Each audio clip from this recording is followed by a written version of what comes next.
My mother thinks she's the perfect parent, until I found out what she did to my grandmother. You know, that one person in every family who controls the narrative. The one who talks about family reputation as if it's a sacred relic. That's my mother. She's the kind of woman who always looks perfect, hair done, voice soft, smile polished like glass. To everyone else, she's this inspiring single mother who raised a successful daughter. But to me, she's a storm disguised as sunshine. Growing up, I wasn't allowed to be myself. I wasn't even allowed to think something she didn't approve of. She'd say things like, "You're nothing without me," or "Remember who gave you your life." I used to believe her, that I was an extension of her legacy, not a person. But everything changed last year, when my grandmother passed away. At the funeral, I noticed something strange. Everyone whispered about how brave my mother was for coming, how forgiving. That didn't sit right with me. Forgiving what? So, after the burial, I went digging through my grandmother's old letters.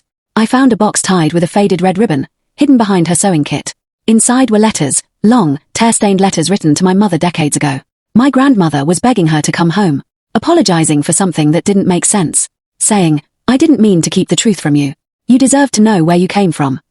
The last letter stopped me cold. It read, "You are not my biological daughter, but you were loved as if you were my own. Please don't hate me." My hands shook. My mother wasn't who she said she was. I confronted her. She laughed, and said, "Oh, that old nonsense." She was senile. But her eyes gave her away. She looked terrified. Over the next few weeks, more pieces came together. Birth records didn't match. A family friend quietly admitted my mother had been adopted from another town, and that her biological mother was someone of a different heritage. My mother had buried that part of her identity, reinvented herself as perfect, and erased her past like it was a stain.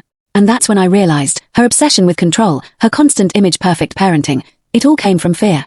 Fear that someone might see through the illusion she built. Now, when she lectures me about carrying our family name with pride, I can't help but hear the cracks in her voice.